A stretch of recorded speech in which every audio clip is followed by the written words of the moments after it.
भारताने स्वतःचा कारभार स्वतः चालवण्याचा निर्धार केला आणि याच कल्पनेतून 26 जानेवारी 1950 रोजी भारत प्रजासत्ताक झाला। आज 26 जानेवारी म्हणजेच प्रजासत्ताक दिन। आज आपण भारताचा 77वा प्रजासत्ताक दिन साजरा करत आहोत।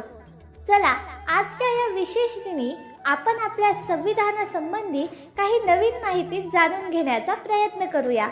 तुम्हाला माहिती आहे का, आपले संविधान प्रिंट केलेले म्हणजेच छापलेले नव्हते, तर ते हस्तलिखित स्वरूपात होते।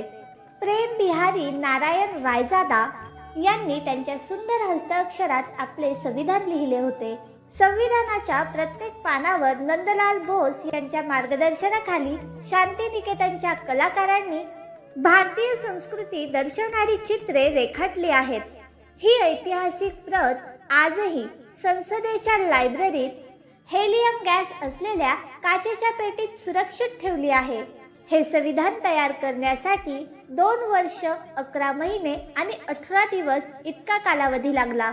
आज या संविधानामुळेच आपण अभिमानाने जगत आहोत। तुम्हा सर्वांना प्रजासत्ताक दिनाच्या खूप खूप शुभेच्छा।